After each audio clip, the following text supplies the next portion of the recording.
जंगल में राजा, लेकिन कोई बात नहीं राजन आप आए, आपका स्वागत है। कुटिया में ले जाती है सुनीति, बिठाती है, जल जलपान भोजन पानी व्यवस्था बनाता है। और सुनीति ने कहा राजन अब आप रात्रि में कहाँ जाएंगे, प्रातः आप चले जाएंगे, रात्रि निवास करेंगे। अब उत्तान पार के पास तो कुछ बचा नहीं, मजबूरी में रुकना पड़ रहा है। मजबूरी में जब वो रात्रि विश्राम करता है, उत्तानपाद सुनीति के आश्रम में भगवान की ऐसी लीला होती है, भगवान की ऐसी कृपा होती है कि उसी दिन सुनीति के गर्भ में ये ध्रुव जी का आगमन हो जाता है। गर्भस्थ जो ध्रुव जी है, भगवान की प्रेरणा से आज सुनीति गर्भवती होती है। बोलिए ध्रुव जी महाराज की जय हो। इतने दिनों तक परेशान, लेकिन आज भगवान की कृपा की। प्रातः काल होता है, ये राजा उत्तानपाद अपने राजमहल चला आता है। यहाँ आकर के और संजोग से ये उनकी जो पत्नी सुरुचि है ना, वो भी गर्भवती होती है। समय बीतता जाता है, समय बढ़ता जाता है। अब सुनीति क्या करे, जंगल में अकेली, किसी को क्या बताएं कि ये राजा उत्तानपाद के पास जाना है। नहीं, उन्होंने मंजूर किया जो भगवान की इच्छा होगी, जो भगवान की इच्छा होगी होगी। और दिन रात भगवान का ध्यान करती है कि हे प्रभु अब आगे की लीला तुम ही संभालो, नहीं तो ये लोग क्या कहेंगे। गर्भ जब बढ़ने लगता है, 4, 5, 6 महीने का होता है, 7 महीने का होता है सुनीति का गर्भ, तो दिन रात भगवान से प्रार्थना करती है कि अब आप के ऊपर ही है सारा भार, आप व्यवस्था बनाओ, नहीं तो ये दुनिया वाले परेशान करेंगे। और नित्य उस आश्रम में कुटिया में पूजन करती है, भगवान का ध्यान करती है। जब गर्भ में कोई संतान हो ना, तो ज्यादा टीवी मत देखो, ज्यादा मोबाइल मत देखो, ज्यादा किसी से वार्तालाप मत करो, ज्यादा किसी से झगड़ने का प्रयास मत करो। थोड़े से नियम में रहो, और नहीं कुछ तो 10 मिनट ही सही एकांत में बैठ करके भगवान का चिंतन करो। उससे आप देखेंगे कि जो गर्भ का बालक है, गर्भ में जो बालिका है, कितना तेज उसमें बनता है। सुनीति भगवान का ध्यान करती है और नित्य अपने कुटिया में भगवान से कहती है आगे की लीला तुम ही संभालो। अभी तक तो मुझे संतान नहीं, अब ये समय के पश्चात भगवान का ध्यान करते हुए भगवान से कहती है प्रभु हो सकता है मैंने गलतियां की हो, पर इतना भी दंड देना ठीक नहीं है, क्षमा करो प्रभु। मानो जैसे कष्ट केवल सुनीति को नहीं, हम आप सबको जीवन में मिला है मेरे भाई। ये संसार ही दुख का घर है, भागवत जी में बताया है। ये संसार क्या है, बोले दुखालयम शाश्वतम। भागवत का श्लोक कहता है कि ये संसार दुख का घर है। इसमें आकर के लोग कहते हैं हम सुखी हो जाए, हमको ये हो जाए, हमको वो हो जाए। दुख के घर में सुख मिलेगा क्या? मिठाई के दुकान में चले जाओ, कहो बढ़िया सा एक कपड़ा मेरे लिए निकाल दो, निकालेगा क्या?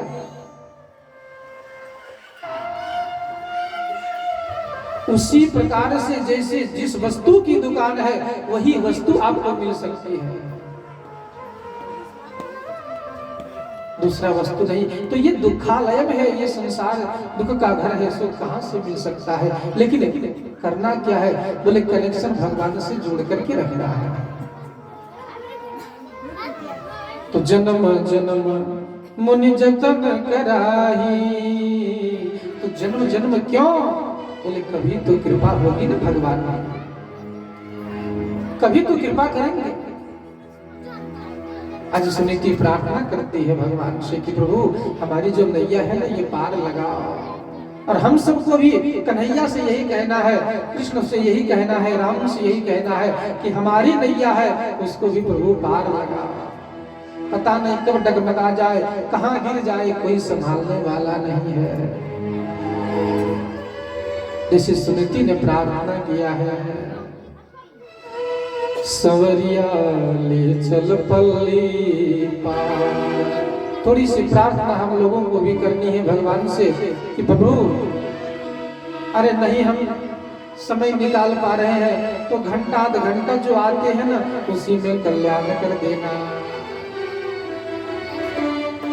सब लोग प्रार्थना करते हैं, सवरिया ले चल पल्ली पार, सवरिया ले चल पल्ली पार, सवरिया ले चल पल्ली पार, सवरिया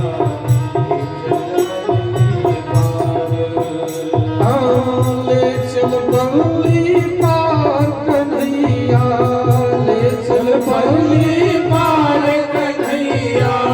आप सब लोग गाइए, ऐसा नहीं कि हम लोग तर गए, ऐसा नहीं, सबको पार जाना है और जिनको पार जाना है तो भगवान से कहना ही पड़ेगा।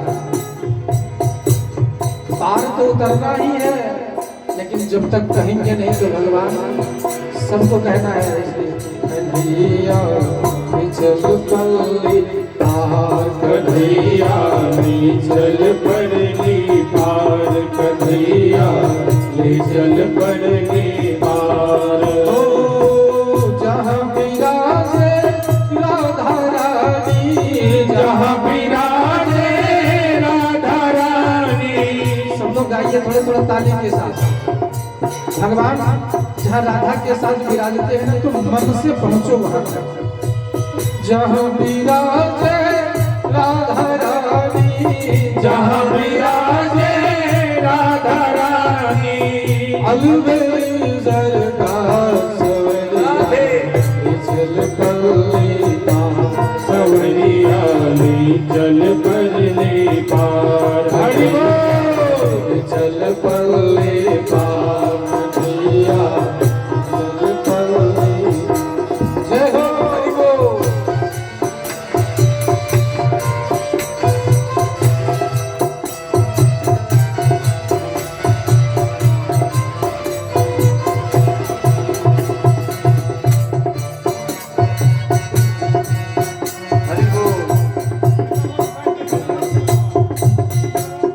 सुनीति प्रार्थना करती है, प्रभु मैं तो इतना अभागिनी हूँ कि मेरा पति भी छूट गया है, राजमहल में सब छूट गए हैं, लेकिन तुम्हारी कृपा हुई तो संतान भी अब तुम्हारी कृपा से सुलभ है, इसलिए कृपा करो। अच्छा सुनीति की प्रार्थना नहीं है, हम सबकी प्रार्थना है। जो भी जीवन में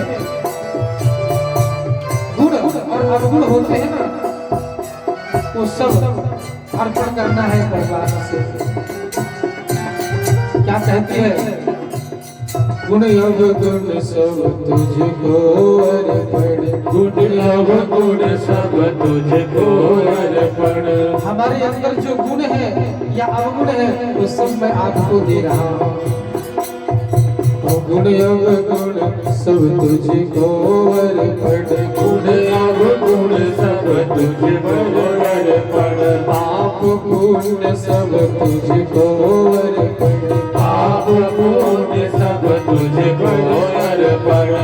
मैं तेरे चरणों की दासी, मैं तेरे चरणों की दासी, मैं तेरे चरणों की दासी, मैं तेरे चरणों की दासी।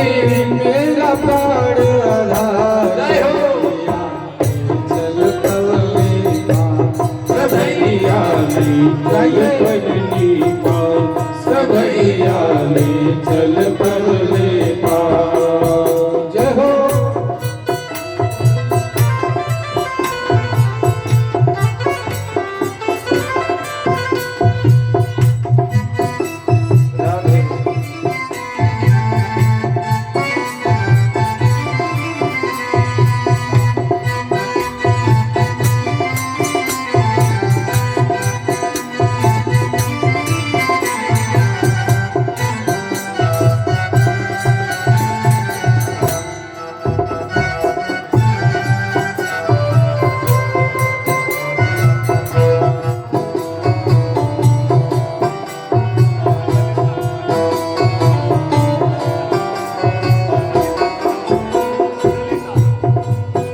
ललिता कुमार की तरफ से 20 रुपये अर्पण हुए, भगवान कल्याण करें।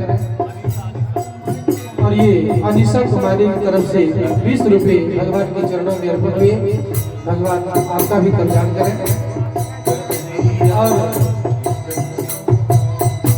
सुनीति ने कहा, प्रभु मेरा सहारा तो कोई नहीं है, तुम ही हो। जब दुनिया ठुकराती है तब हरि की याद आती है।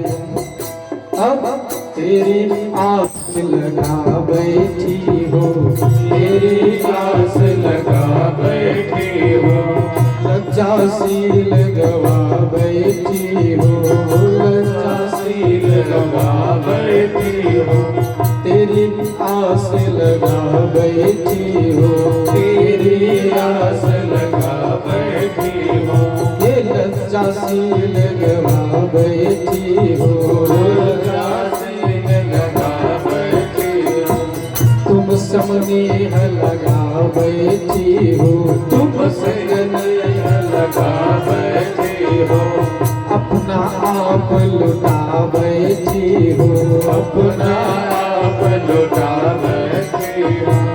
और सुनीति ने कहा कि प्रभु जो मेरा शरीर है यह भी अब आपके ही ध्यान में लगा है, तो कृपा करो प्रभु। और सांवरिया मैं तेरी रागिनी, सांवरिया मैं तेरी रागिनी, सांवरिया मैं तेरी रागिनी, सांवरिया मैं तेरी रागिनी, मेरा राग वाला सवरिया ले चल पल्ले पा, सवरिया ले चल पल्ले पा, सवरिया ले चल पल्ले पा, सवरिया ले चल पल्ले पा। जय हो।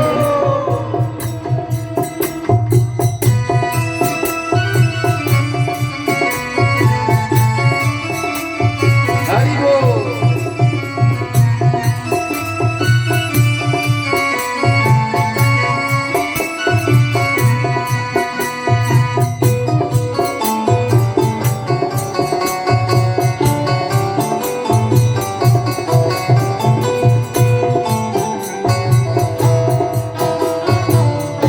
हरि बोल।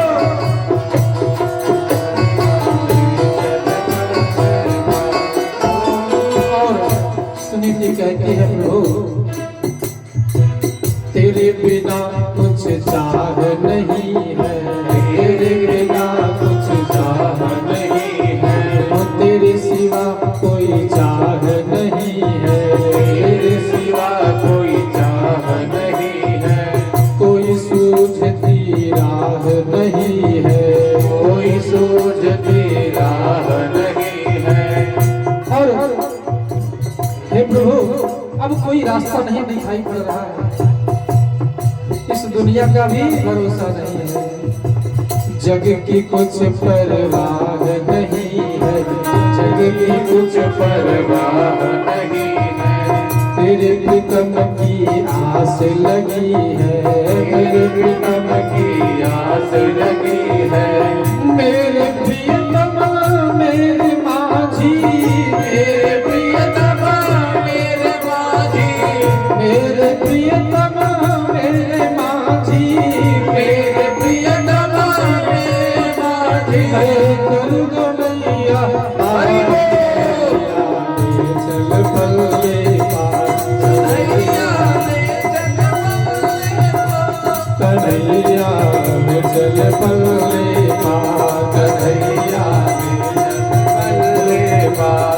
ओ जहाँ विराजे राधा रानी, जहाँ विराजे राधा रानी, जहाँ विराजे राधा रानी, जहाँ विराजे राधा रानी, जब मिले सरकार चल पल्ले पार, कन्हैया ले चल पल्ले पार, कन्हैया ले चल पल्ले पार। हरि बोल। ताली के साथ और हाथ उठा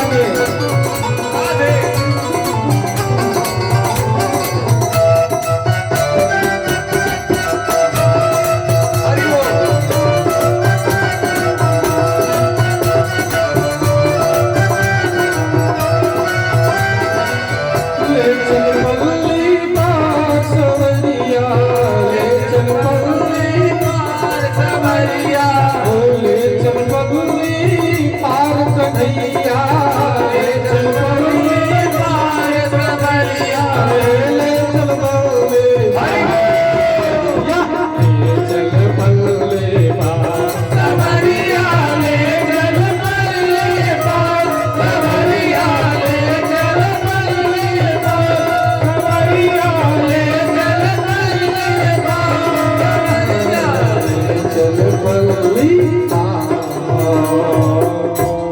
बोले राधा माधव भगवान की। सुनीति ने प्रार्थना किया भगवान से, ये अनिरुद्ध कुमार की तरफ से 50 रुपये, अंकुश की तरफ से अर्पण हुए 50 रुपये, भगवान कल्याण करें। लेकिन प्रार्थना जब होती है ना तो भगवान तक पहुंचती है, ध्यान रखना, क्योंकि प्रार्थना में शक्ति है। भले आपकी प्रार्थना किसी भी प्रकार की हो पर होनी चाहिए। आप कुछ भी कहो, अंग्रेजी में कहो, हिंदी में कहो, जिसमें आता हो उसमें कहो, संस्कृत में कहो, लेकिन कहो तो सही, आपकी आवाज वहां तक पहुंचे। एक मंदिर में एक पंडित जी पूजा कर रहे थे, तो अपना स्तुति आरती अपना गाते हैं, कीर्तन भजन जो भी अपना करते हैं। आरती कर के पंडित जी खड़े थे और बगल से विद्यालय के कुछ बच्चे जा रहे थे। उसमें एक बालक आता है, उस मंदिर में आकर के भगवान के सामने हाथ जोड़ करके खड़े हो जाता है और वो कौन सी प्रार्थना करता है। एक बच्चा जो विद्यालय में पढ़ने वाला स्कूल में भगवान के सामने वो हाथ जोड़ करके प्रार्थना करता है, और कौन सा प्रार्थना करता है, जो उसको पढ़ाया गया स्कूल में ABCDEFG पूरा जो है सुना दिया भगवान।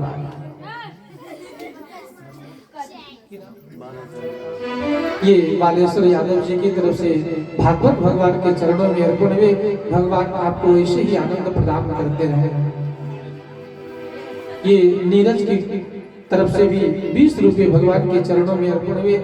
भागवत भगवान कल्याण करें।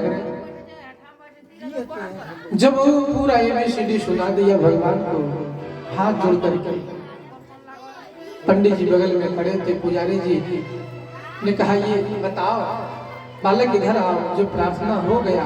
तब कहा बताओ ये कौन सी प्रार्थना थी तुमने जो किया है। ध्यान देना उस बच्चे ने क्या कहा। पुजारी जी ने कहा ये प्रार्थना थी। उस बच्चे ने कहा प्रार्थना ही तो है। पुजारी जी ने कहा कैसे। उस बालक ने कहा पुजारी जी जो आप प्रार्थना बनाते हो ना, तो स्वर जो उसमें होते हैं तो ये 26 अक्षर से ही तो सब बनते हैं। अंग्रेजी में दोहा बनाओ, पोएम बनाओ, जो भी बनाओ, संस्कृत में बनाओ तो क ख सब जो भी वर्ग है, कवर्ग पवर्ग चवर्ग सब उसी से तो बनते हैं। तो मैंने इसलिए पूरा ये 26 वर्ण 26 जो है अक्षर सुना दिए भगवान को, क्योंकि इसमें जो भी बना होगा बनाना अपना बना लेना, सब इसी से ही तो बनता है। बोलो शंकर भगवान की।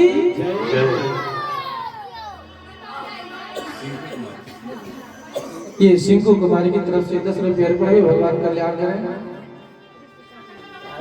ये ऋषिका कुमारी की तरफ से 50 रुपये अर्पण हुए भगवान के चरणों में। भगवान आप सबका कल्याण करें। तो प्रार्थना होनी चाहिए। आज सुनीति ने जो प्रार्थना किया है भगवान से, और प्रार्थना स्वीकार भी होता है। समय के पश्चात बालक जन्म लेता है और उसका नाम सुनीति ने क्या रखा, ध्रुव नाम रख लिया। अब वो ध्रुव बड़ा होता है। आसपास में जो समय होता है दोपहर में, जो संत महात्मा कुछ रहते थे ऋषि मुनि, अब वो बालक साथ में खेलता है महात्माओं के, ऋषियों के बालकों के साथ, शिष्यों के साथ। लेकिन ध्रुव को ये नहीं पता कि मेरे पिताजी कौन है। एक दिन ध्रुव ने माँ से कहा, माँ सबके पिताजी आते हैं, गुरु आते हैं, हमारे पिताजी कभी आते नहीं मिलने के लिए, बताओ क्या मेरे पिताजी आएंगे ही नहीं क्या, हम भी तुमसे मिलना चाहते हैं। तब माँ सुनीति ने कहा, बेटा तुम्हारे पिताजी तो हैं लेकिन वो यहाँ आ नहीं पाते। बोले क्यों? बोले इस नगर के जो राजा है ना वही तुम्हारे पिता हैं।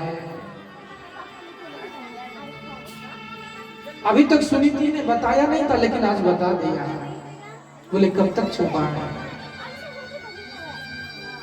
जब ध्रुव जी को ये पता चला कि इस नगर के जो राजा है वही हमारे पिता है,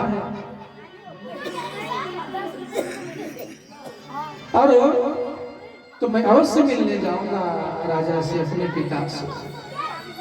कहा कि माँ बताओ वो कहां पर कैसे मिलेंगे। सुनीति ने समझाया बेटा वो नहीं मिल पाएंगे, वो राजा है, तुम छोटे से बालक को कैसे मिलेंगे। अभी तुम्हारी जो उम्र है ना वो 5 साल की ही है, तो नहीं मिल पाएंगे। वहां सैनिक रहते हैं, भगा दिए जाओगे। लेकिन ध्रुव ने कहा कि नहीं माँ, मैं अपने पिता से जरूर मिलूंगा, आज जिद कर दिया है। अच्छा, 3 जिद जो होता है ना बहुत मायने रखता है। एक बालक का हठ है और स्त्री हठ, आप सब लोग जानते हैं। तो जो बालक का जो हट हो गया ना, जिद हो गया ना, आज समझा नहीं पा रही। सुनीति ने कहा ये क्या हो गया, मैं क्यों बता दिया, मैं जा नहीं सकती। लेकिन कहा कि तुमको मिलना है। बोले हाँ। तो सुनीति ने कहा जाओ बेटा, मिलना है तो राजमहल के जो राजा बैठे होंगे ना उसमें वही तुम्हारे पिता है। आज ध्रुव जा रहा है राजमहल की तरफ, छोटा बालक 5 वर्ष का, मिलने के लिए अपने पिता से। वहां पर सुरुचि खड़ी थी राजमहल में, राजा के बगल में। देखा कि छोटा बच्चा आ रहा है, और तब ये ध्रुव जी महाराज अपने पिता के गोद में बैठना चाहे जाकर के, कि मैं अपने पिता के गोद में बैठूं। हर बालक का होता है कि अपने पिता से मिले, हमको भी प्रेम मिले, हमको भी माँ पिता का प्यार मिलना चाहिए। लेकिन जैसे ही बैठना चाहा ध्रुव ने, तो सुरुचि खड़ी थी, उसने हाथ पकड़ के ध्रुव को वहां से हटा दिया, खींच लिया वहां से, तुम नहीं बैठ सकते हो। ध्रुव ने देखा क्यों। बोले हम तो पिता की गोद में बैठना चाहते हैं। सुरुचि ने कहा नहीं, मैं जानती हूँ तुम आज पिता के गोद में बैठना चाहोगे और कल राज सिंहासन पर बैठना चाहोगे। सुरुचि ने उस बालक के हाथ को पकड़ के वहां से हटा दिया और वो तान पाद देखते रह गए, कुछ नहीं कर पाया। अब ये छोटा बच्चा वहां से रोता हुआ चला जा रहा है, मन में विचार कर रहा है कि सही बोल रही थी कि माँ वो राजा है, नहीं मिल पाएगा। लेकिन जब सुरुचि ने हाथ पकड़ करके हटाया था, तब सुरुचि ने कहा कि तुम अगर पिता की गोद में बैठना चाहते हो ना, तो तुझको एक काम करना पड़ेगा। बोले क्या?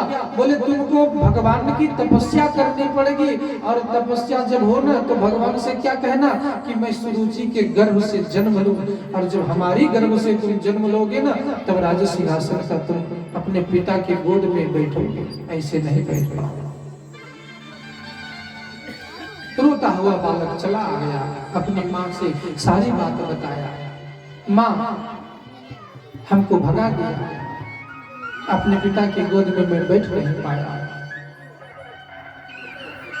और बोली तपस्या करो, हमारे गर्भ से जन्म लो। देखिए तपस्या के लिए बोलना ठीक है, लेकिन हमारे गर्भ से जन्म लो ये अहंकार है। हम किसी को कैसे कह सकते तुम हमारे गर्भ से जन्म लो? ये अहंकार सुरुचि का बोल रहा था, ये सुरुचि नहीं बोल रही थी। ये ऋषिका कुमारी की तरफ से 10 रुपये अर्पण हुए। भागवत भगवान कल्याण करें। अहंकार बोला। ध्रुव ने जाकर के माँ से कहा, माँ उसने कहा कि पहले तपस्या करो फिर हमारे गर्भ से जन्म लो। सुनीति ने कहा बेटा सही तो कहा है, वो बड़ी है, वो रानी है, तो रानी का बेटा ही तो अधिकारी होगा ना राज सिंहासन का। लेकिन बेटा मैं एक बात बोलना चाहती हूँ कि अगर तुम तपस्या करना चाहते हो तो इस पिता की गोद में बैठने के लिए क्यों तपस्या करो? अगर तुझे तपस्या ही करना है तो भगवान की गोद में बैठने का मन बना। सुनीति ने तो वैसे ही बोल दिया, लेकिन ध्रुव जी समझ गए। छोटे बालक, दिमाग में बात यही होता है। जो हमारा रिकॉर्डिंग सिस्टम जब बालक का हो उसको बेहतर बनाओ, बात को कैच करे, उसको पकड़े, उसको समझे। आज भी कुछ ऐसे छोटे छोटे बच्चे होते हैं कि ऐसा प्रश्न करेंगे कि समझने में बहुत टाइम लगेगा, बहुत दूर दूर से प्रश्न करते हैं। क्यों? क्योंकि उसके पहले का संस्कार उसमें होता है। ऐसे ऐसे प्रश्न पूछेंगे कि लगेगा कि कोई बहुत बड़ा आदमी पूछ रहा है। आज ध्रुव ने विचार किया कि माँ ठीक बोल रही हो तो मैं जाऊंगा और तपस्या करूंगा और भगवान को प्रसन्न करूंगा। लेकिन ध्रुव जी ने कहा कि हमको भगा दिए है ना, तो मैं जाऊंगा, अवश्य करूंगा। और ध्रुव जी माँ से कहा, माँ हमको विदा कर दो, मैं जाना चाहता हूँ तपस्या करना जंगल। सुनीति ने कहा, बेटा तुम समझ नहीं रहे हो, जंगल में तपस्या नहीं कर पाओगे। वहां बड़े बड़े भालू, हाथी, जंगली जानवर होते हैं, तुझे परेशान करेंगे। छोटा बच्चा तुम तपस्या करोगे? अच्छा, ध्रुव का मतलब क्या होता है? निश्चय, अवश्य ही जिसको कहें वो ध्रुव है। तो ध्रुव ने कहा जो भी हो, लेकिन मैं जाऊंगा, मैं तपस्या करूंगा। आप बताओ। चल पड़ा। माँ देखती रह गई। कहा, बेटा जाओ, जाना ही चाहती हो तो भगवान से प्रार्थना करती है, प्रभु इसकी रक्षा करना, ये छोटा बच्चा है, जंगली जानवर होंगे, पता नहीं कौन सी घटना होगी इसके साथ। जिसकी माँ भगवान से प्रार्थना कर रही हो, जिसका पिता परमात्मा से प्रार्थना कर रहा हो, उसके बालक को कोई क्या बिगाड़ सकता है? ध्रुव चल पड़ा जंगल की तरफ। छोटा बच्चा न कोई मंत्र जानता है, न तपस्या का कोई सिस्टम पता है, कुछ भी नहीं पता, लेकिन भगवान को प्राप्त करने के लिए आज जंगल जा रहा है। नारद जी ने दूर से देखा, क्योंकि नारायण का नाम जपते हुए नारद जी आ रहे थे। रास्ते में ध्रुव को जब देखा तो समझ गए, क्योंकि वो त्रिकालदर्शी है। नारद जी बीड़ा बजाते हुए और कहां पहुंचे? ध्रुव जी के पास। कीर्तन करते हुए, गुणगान करते हुए, और जैसे बीड़ा को बजाते हुए भगवान का नाम लेते हुए पहुंचे। ध्रुव ने देखा ये कौन बाबा आ गए? श्रीमन्नारायण नारायण नारायण, श्रीमन्नारायण नारायण नारायण, गोविंद नारायण नारायण नारायण,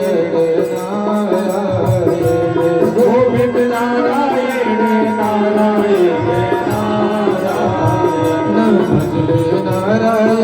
नारायण, भजले नारायण नारायण नारायण, भजले नारायण नारायण नारायण, जपले नारायण नारायण नारायण, जपले नारायण नारायण नारायण। बोलिए नारायण भगवान की जय हो।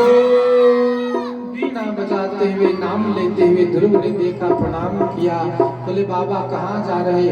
नारद जी ने कहा, बेटा मैं तुम्हारे पास ही आ रहा हूं। नारद जी ने कहा, कहाँ जा रहे? ध्रुव ने कहा, क्षत्रिय बालक है ध्रुव, राजा उत्तानपाद जो क्षत्रिय नरेश है, तो क्षत्रिय बालक इन्होंने कहा ध्रुव जी ने कि मैं जंगल जा रहा हूं तपस्या करने के लिए। नारद जी ने कहा, तुम तपस्या करोगे? छोटा बच्चा। ध्रुव ने कहा, हाँ मैं तपस्या करूंगा। नारद जी ने कहा, बताओ कौन सा मंत्र जपोगे? भगवान को मंत्र जपना पड़ता है, धूप में खड़े रहना होता है, पानी में खड़े रहना होता है, कैसे करोगे?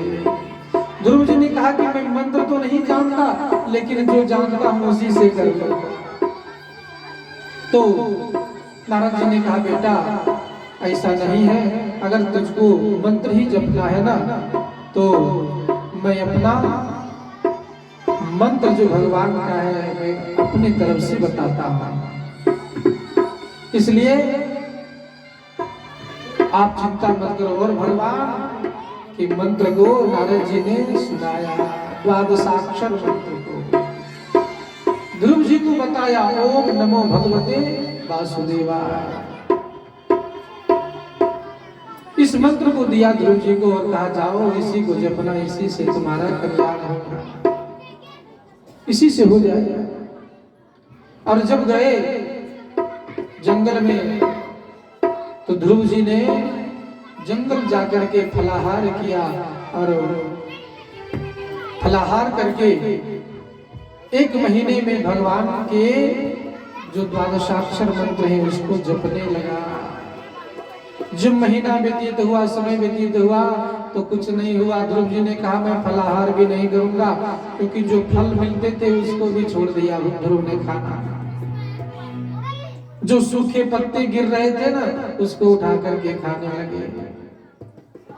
जैसे पार्वती तपोवन में तपस्या करके भगवान शिव को प्राप्त की थी और बेल की पत्ते को खा करके पार्वती ने तपस्या की थी, तब भगवान शिव मिले। पार्वती ने बेल के पत्ते को कितने दिन तक खाया था? रामचरितमानस को थोड़ा पढ़े तो समझ में आया। बेल पात मही परई सुखाई और 3 सहस संवत सोई खाई। कितना दिन? 3 सहस संवत। सहस मतलब 1000 और संवत मतलब साल। 3000 साल तक पार्वती ने बेल के सूखे पत्ते खा करके तपस्या की थी। आज ध्रुव जी ने भी सूखे पत्ते खा करके प्रारंभ किया तपस्या। लेकिन समय हुआ, कुछ नहीं हुआ तो कहा कि अब मैं इसको भी खाना छोड़ दूंगा। और कुछ समय बीता तो अब केवल जल पी रहे थे। ध्रुव ने जल पीना आरंभ कर दिया, लेकिन तपस्या को नहीं छोड़ा।